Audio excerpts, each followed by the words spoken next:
इस मूवी में हमें एक ऐसे साइंटिस्ट को दिखाया जाता है जो अपनी हवस बुझाने के लिए रोबोट को बनाता है। तो इस रोबोट ने किस किस की प्यास बुझाई देखते हैं। मूवी के शुरू में हमें एक लड़के को दिखाया जाता है जो लड़कियों के साथ नहा रहा होता है। उसके सारे बॉडीगार्ड उसे देख रहे थे और उसकी एक असिस्टेंट थी जिसका नाम सेलिना था। सेलिना उसकी इस हरकत से परेशान होकर वहाँ से चली जाती है और सारी लड़कियां उसके साथ मस्ती करती हैं। तभी वहाँ पर जहरीली गैस निकलने लगती है और सब बेहोश होने लगते हैं। तभी एक गुंडा उस अमीर जाते को लेकर जाने लगता है और सेलिना उसे देख लेती है। जैसे ही सेलिना अपनी गन निकालती है तो वो सेलिना को मार देता है। तभी जो नाम का एक पुलिस वाला सेलिना से मिलने आता है पर गार्ड उसे मिलने नहीं देते और वो वहीं बैठ जाता है। तभी हमें 2 लड़कियों को दिखाया जाता है और वहाँ पर कुछ रोबोटों की नीलामी हो रही थी और रोबोटों में कंपटीशन हो रहा था। उनकी लड़ाई शेख बैठे हुए देखता है पर एक रोबोट के अंदर टेक्निकल प्रॉब्लम हो जाती है और वो सबको मारने लगता है। तभी वहाँ पर एक लेडी रोबोट आती है, वो उस रोबोट को कंट्रोल कर लेती है।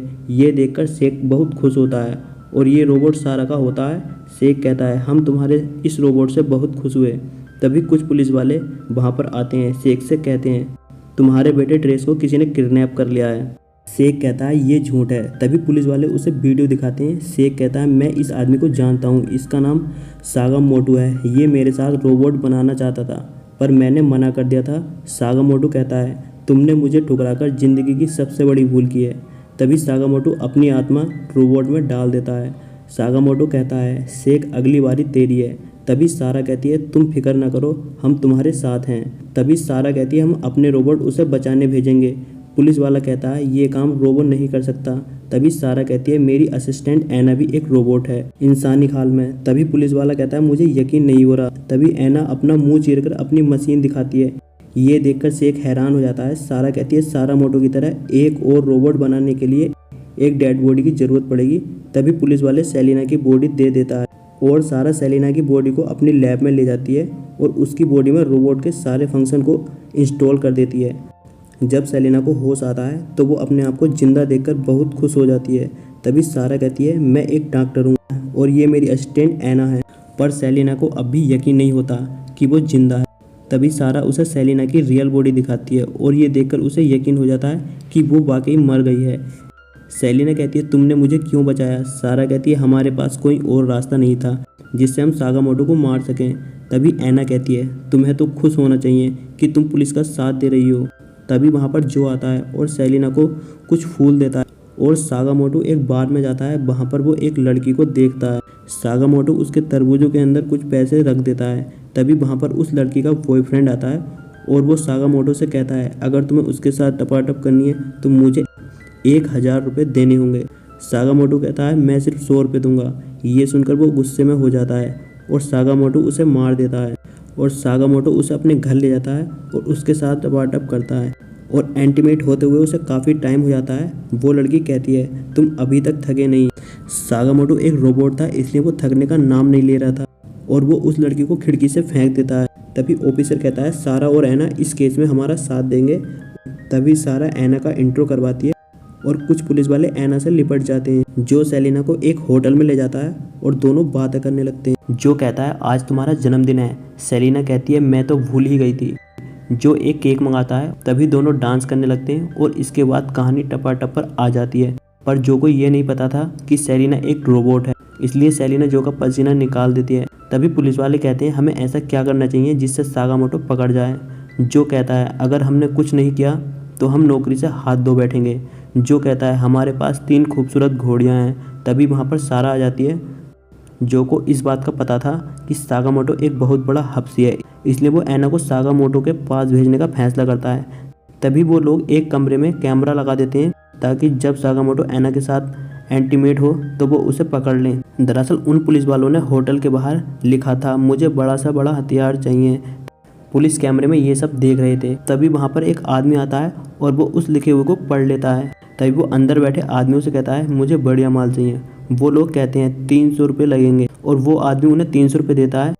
वो उसके साथ टपाटप करने लगता है पर पुलिस वाले भी उनकी पेलन क्रिया देखने लगते हैं और वो आदमी बाहर आ जाता है पर वो फिर से पैसे देकर उसकी ठुकाई करने लगता है। तभी वहाँ पर एक और आदमी आता है और कैमरे को देख लेता है और उस पर एक कपड़ा फेंक देता है। दरअसल ये और कोई नहीं पुलिस वाला होता है और वो लोग उसे पहचान लेते हैं और कहते हैं पुलिस वाले होकर ऐसा काम करते हो। पर देखते ही देखते वहाँ पर काफ़ी लड़कों की भीड़ जमा हो जाती है टपाटप करने के लिए। तभी वहाँ पर एक ऑफिसर आता है और वो जो से कहता है, तुम ये सब क्या कर रहे हो, इसे जल्दी से बंद करो। जो एक लड़के को पकड़ लेता है और उससे सागामोटो का पता पूछता है। तभी सब एक बार में जाते हैं और ऐना वहाँ पर डांस करती है। तभी वहाँ सागामोटो आता है और एक आदमी कहता है, अगर जो भी सबसे पहले ये विस्की पी लेगा उसे वो ही करना पड़ेगा जो जीतने वाला चाहेगा। तभी ऐना सारी विस्की पी लेती है और वो अपनी विस्की को बाहर निकाल रही होती है। तभी वहाँ पर सागामोटो आ जाता है और दोनों में लड़ाई होती है, पर वो वहाँ से भाग जाता है। तभी एक लड़का सागामोटो का पीछा करता है। दरअसल ये लड़का पुलिस का जासूस होता है, पर सागामोटो उसे मार देता है। पुलिस उस लड़के की बॉडी को देखते हैं। तभी सारा कहती है, क्या मैं इसकी आंखें निकाल सकती हूँ? वो कहते हैं, क्यों नहीं। सारा उसकी आंखें निकाल लेती है। सारा कहती है, जब कोई इंसान किसी को मारता है तो उसकी तस्वीर आंखों में रह जाती है, और सारा उन आदमियों को देख लेती है जिन्होंने उस लड़के को मारा था। तभी वो लोग सागामोटो के पास जाते हैं और जो भी उन्हें देख रहा था। तभी जो सागामोटो पर गोली चलाता है, पर वो एक रोबोट था इसलिए उसे कुछ नहीं होता।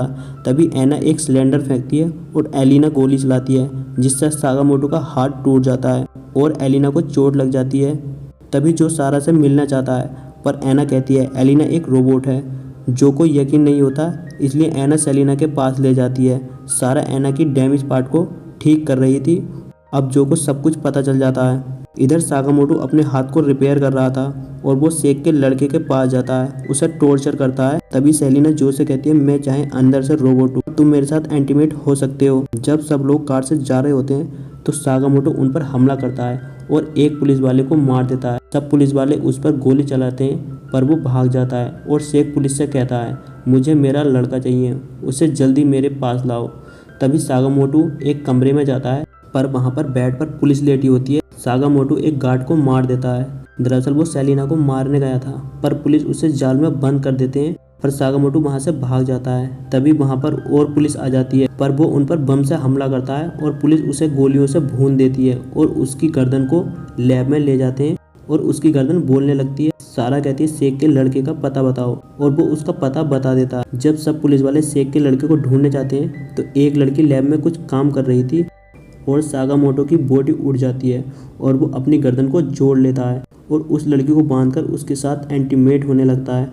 और जो वहाँ पर आ जाता है, सागामोटो उन पर हमला करता है। तभी एलिना और सेलिना उसे मारने लगती है, पर वो भाग जाता है और जो उसकी लोकेशन को पता कर लेता है, और तभी सारे मिलकर सागामोटो को मार देते हैं और मूवी यहीं पर एंड हो जाती है। दोस्तों, अगर आपको यह स्टोरी अच्छी लगी तो प्लीज़ चैनल को सब्सक्राइब करना ना भूलें। मिलते हैं अगली वीडियो में।